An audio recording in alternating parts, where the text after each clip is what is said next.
morning. It is Tuesday, September 2nd, 2025. I'm Larissa. Time has come to drink some skulls. So yesterday, first of all, I got lip mask on my lips still. I got this stuff. My lips get so dry. They do. They get so dry.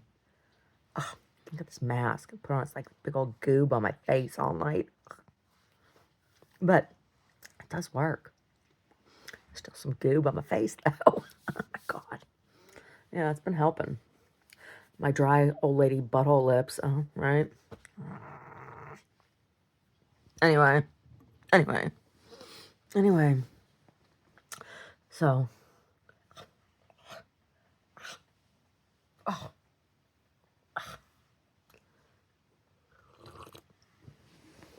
yesterday, Brody had himself an adventure, and it was tough. It was tough. It was probably not the best day to try to have the adventure, but, it was overall positive experience, right?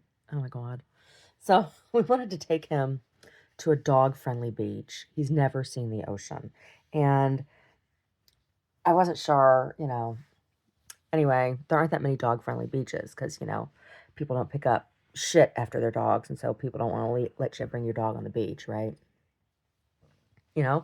We took our doggy bag, the bag with all full of shit to put, I had plastic bags and poop bags. I had poop bags and plastic bags to put the full poop bags in, and Clorox wipes and paper towel and his chucket and tennis balls and beach towel for drying them off and all this stuff. We had all this stuff. Crunchies, water bowl, jug of water, everything. We had the works.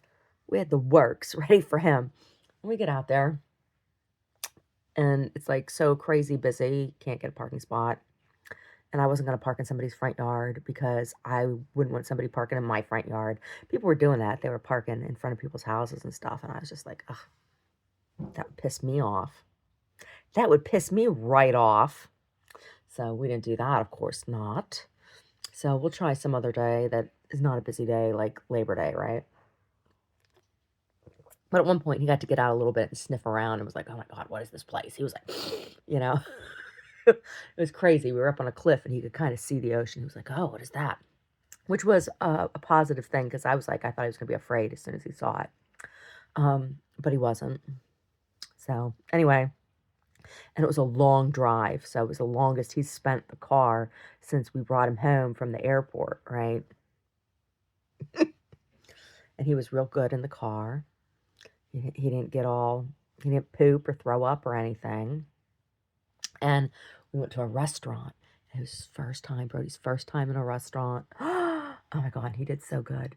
He did so much better than I thought. He was a little antsy at first, but he settled down, laid down right behind me. And then anytime I got up to go to the bathroom, he like had a fit. He was like, oh my God. And I came back. He was like, are you okay? He wanted to sniff me and give me kisses. He's like, are you okay? I'm glad you're back, Mommy. Where'd you go, Mommy? But it was like weird to him, that we're sitting in this place and they're bringing us food. And he like was skeptical of the food. Gave him a French fry off of Omar. And was like, here, give him a French fry. And, normally a French fry would be something he'd gobble up. And he was like, what is this? He had dropped it. He gave it to him. He dropped it on the ground. Had to sniff at it first before he's like, all right, fine, I'll try that. It was just funny. Yeah. He's like, what is this place? What is this place? What do you have? What is this place bringing you food? We can go home and eat food. Yeah. So he was much happier when we got home. When we finally got home, he got out the car. He didn't even like do business or nothing. He just walked right up to the front door. He's like, let me in the house now. It was so funny. He stood there. I'm trying to find my key. And he's like looking at me, looking at the door, looking at me. He's like, get me in the house now, Mommy. It was very funny. Very, very funny. Very, very funny. So, yeah. On the way home, we stopped and got stuff for barbecuing. We haven't really barbecued this summer. I just haven't been into it. Yeah. I mean, in the past, we barbecued because it's been like really hot outside and don't want to cook inside kind of thing. It was hot this weekend, so there was like reason to barbecue or whatever. But also, I don't like carrying all this shit up and down the stairs. And Omer's the one who carries it up and down the stairs, but I can't, and I don't like making him do it. And so, like, he wanted to barbecue, so that's why. All right, you got to carry everything up and down the stairs. What did we barbecue? Vegetables. I had trumpet mushrooms, king trumpet mushrooms, and a couple tomatoes and and a couple shallots and a big red pepper and an eggplant. So I cut up the eggplant into strips and soaked it in some oil and salt. 'Cause that's all you need. And then all of the other vegetables. Oh, I had a couple pickled okras too. All the other vegetables, we just threw on the grill pretty much whole. A couple of the mushrooms I cut in half, but everything else, they leave the skin on the shallot and everything. You need to leave that on there. And the red pepper, you throw it on whole, and then I put in a plastic bag when I take it off after everything's all blackened on the skin gets all blackened, and then you put it in the plastic bag and rub all the skin off of it, and then you have a roasted red pepper. And so then you just cut everything up, and I make a dressing. And I had lemon vinegar that I made, lemon vinegar and sesame oil and salt and pepper and fresh garlic, and you dress everything with that. And then I had halloumi cheese. That was what was on the barbecue. That was what was on the barbecue. Then I made a salad. It was arugula and figs and cucumbers and radishes with the dressing. Oh, and pumpkin seeds. Yeah. So that's what we barbecued. That's what we barbecued yesterday. Mm, yeah. Yeah. So that's what's going on. That's what's going on here. Not a whole lot, right? What's wrong with my face? That's just the lighting, I guess. Just the lighting. And I'm old and fat, so, it is what it is.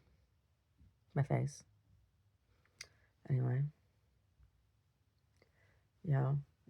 But yeah, taking Brody out in public like that, he was such a good boy. He was so good. Yeah. Oh, I was up real early today. Real early. Oh. Oh, so there's a bunch of assholes meeting in China. Whatever. Whatever. Whatever. Right? Putin's still going to continue to slaughter Ukrainians because he's greedy, motherfucker. Greedy jerk. Greedy jerk. Right? He's going to continue to do that. Oh. Oh.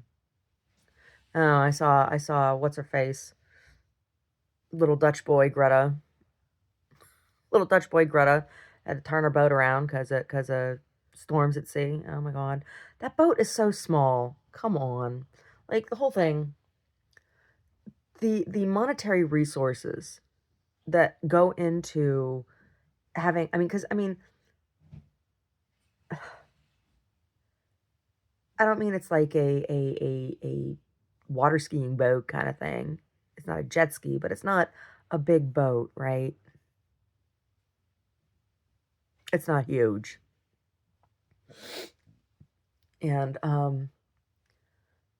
but it's big enough that, it takes some resources, right? And collecting all the food and everything that is what? Enough for a family of 6 for a week. The whole thing is just a stunt, right? And serves little purpose other than publicity for her. You know, asking asking asking world leaders for sanctions and real pressure on Israel to stop, right?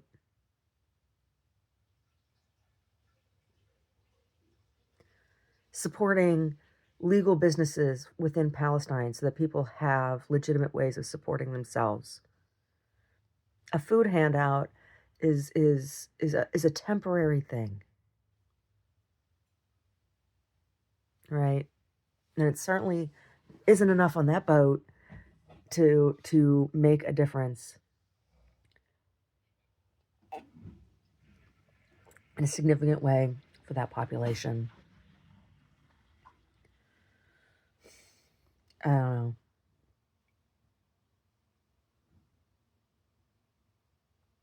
It just,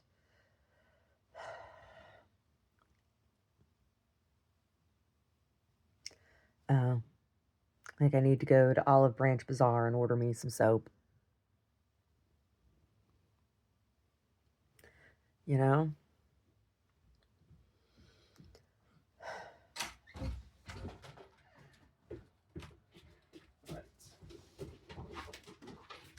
You ready to rock steady? I'll take out the trash cans, scoop the lid box. And I have to start. Hear that, Brody? No scooping the litter box before Daddy gets home. I already picked up poop, so. Oh, there was pooping outside of the box? Yeah. But he didn't eat it? I don't think so, because I picked up a lot. You picked up a lot, so okay. So there's there's no cat space. poop kisses? He's like, nope. He's like, nope, I got nope. him before he could find them. So I'll scoop the lid box and take out the trash. And I'll have to start, I think, feeding the chicken, filling up their food in the evening instead of the morning. Okay. Brody. Good luck and have a good day. Thank you. You too. Brody.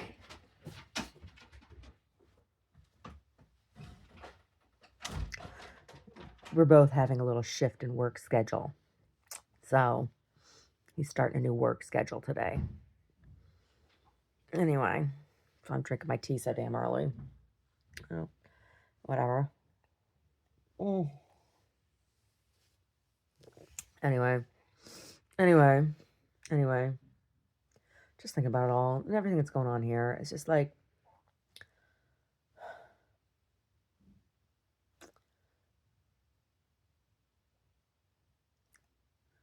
I remember when marches and demonstrations lost meaning for me. And it was with the Occupy movement, which I did not join. I wrote a number of articles during that time. There was one that I wrote in particular. It was called Occupy Your Heart, and it was an anti-Occupy movement article. But I think that was kind of lost on a lot of people. Because my whole point with writing the articles, was about occupying your own space and being deliberate and mindful in your life, right? That was my point in the article, and that the whole Occupy movement, what I was watching happening in Oakland, was destructive, right? And it truly, truly was. I went to the very first Occupy march in Oakland, the one that was supposed to go down, the one that went down from City Center down to the port, and I never got past Telegraph because I've talked about this before. The people that were leading the marches, none of them were local. They were all from out of town. The groups that were camped out in City Center, again, weren't local. They were all from out of town, right? And I watched the mom and pop stores board up their windows in preparation for people marching down the street. And as I listened to people rail against corporations and then looked around and saw all of the logo t-shirts and designer tennis shoes, and it was like I turned around. I remember standing in the middle of Broadway. Yeah, Broadway. It was standing in the middle of Broadway, and it was like marching band music all around. And I just turning around and looking at everybody, I'm like, what is this? That's what I thought to myself. There was a hat shop. There was a hat shop that was down there where I bought myself a Kangol years ago. Um, I don't think the hat shop's there anymore. I think it closed. I think it closed like just before the pandemic. But it was it was on Broadway. It was near where Pan Theater was, um, where I used to do improv, and which is near it's near the Fox and all that. Um, and there was a shoe store. There was a really old shoe store across the street from it. And so like it was the kind of place where people could go buy hats and shoes for church, right? Like it was an old school. They were old school businesses. And I think the shoe store is also gone now. Um, but it was old lady church shoes, you know, and you could get the old lady church hats at the hat place. And that's where we were standing. It was like in front. I was in front of like in the middle of the street in front of that, and just looking around at everybody that was around me, like dressed up like they were at Carnival or Burning Man or and it was just a juvenile excuse to stomp around and wasn't addressing anything in any way. It was just like a giant temper tantrum. And that's I when I saw that, we were about 3 or 4 blocks away from where my art studio was, and that's who I was there with, was with people from this when I was at 25C, 25th Street Collective. Ugh, Hiroko, what a stupid woman. Anyway, I turned to her and I said, "You know what?" I said, "This isn't my scene." I said, I'm going back to the studio to work," because I had stuff I was working on. And, um, she looked at me, she goes, "Oh, well, okay." You know, I was new at the collective. I wasn't there that long. I was only at the 25C for under a year, maybe a year. It was such a waste of money. I wanted out of there because we paid rent. We paid rent to have space there. And then she would tell us we couldn't show up because she was renting the space out for events. I'm like, I don't want thousands of people with access to my studio. And it would be last minute kind of thing. She was awful. She was truly an awful. She took artwork that was not finished out of my space without my permission and took it and displayed it places. I'm like, you didn't tell me you were taking it. You didn't tell me what this was about, and it's not finished. Like, why are you moving things that aren't done? Like, not that I didn't want to be exhibited, but geez, she was just so entitled and rude. And anyway, that is what I saw at that march. And then when I saw people boarding up their windows, the hat shop, you know, I was like, oh, that's telling, right? It wasn't the bank boarding up its windows. It was the old school hat shop, you know, the neighborhood hat shop, you know. So, I lost all kind of romantic feelings for um, demonstration, for marches at that point in the Bay Area. And oh, when I see people going, when they're all dressed, painted up, and like they're going to a pride parade, and like it doesn't, it's meaningless to me. It's absolutely meaningless to me. And even going to town hall meetings anymore, right? When I talk to, when I have the opportunity to talk to elected officials,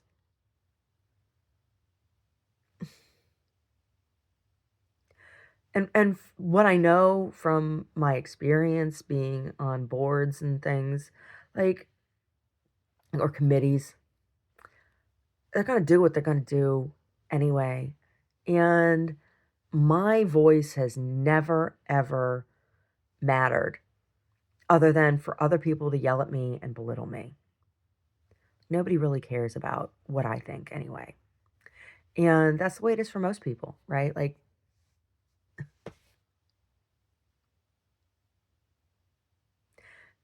it's some weird beast.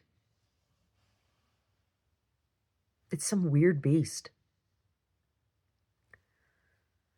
So, these demonstrations against Trump.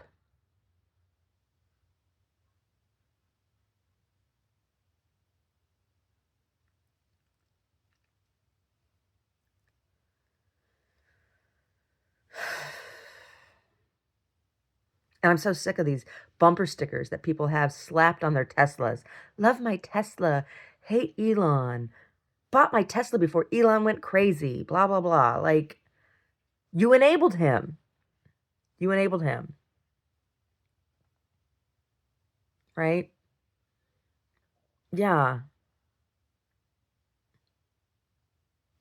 Yeah. And all this technology that you support, that you say is like such a good idea, all of his solar shit, is not for anything here on this planet.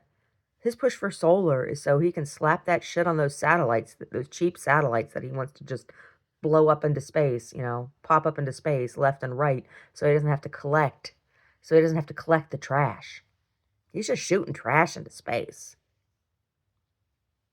And that's what all that solar push is for. It's not for you to have something clean down here. What do you think is going to happen when there's a big old cloud of trash around our planet? How do you think that's going to affect us? Hmm? And all that shit with Burning Man. Like, I told Omar, I said, it's a little satisfying to see. I mean, what a gratuitous. They were showing like pictures in a clip of, stuff that's being destroyed. Giant glowing mushrooms. Ooh, how innovative. Wow. I just, it's a big self-indulgent fest. It's self-indulgence and waste of resources, right? Like, and then on top of it, desert ecosystems are very delicate. The creatures and things that live there are very delicate. And they go out there just stomping around. Ugh, the whole thing. The whole thing I just find gross. The whole thing. I find the whole thing disgusting. I have never, ever had the desire to go to that festival. Ever. It has always grossed me out. Yeah. And the attitude of people I've met who are the burners, that community,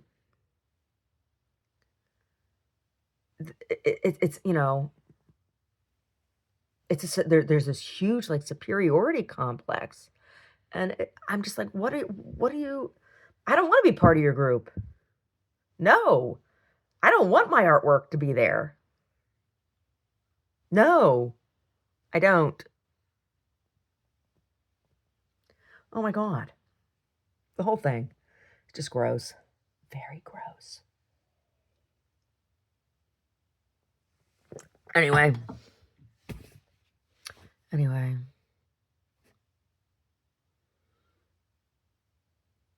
ugh, the trash, all the trash, all the destruction to the ecosystem there. And then they act as though they're like surviving something. Oh, we survived it. Oh my god. Ah, ah, ah, ah. It's like that. You hit yourself in the face and then wanting to be called a hero when you stop. Yuck. Just the whole thing. The whole thing disgusts me. I guess that's why I don't have friends. Yeah. Yeah. Anyway. Anyway.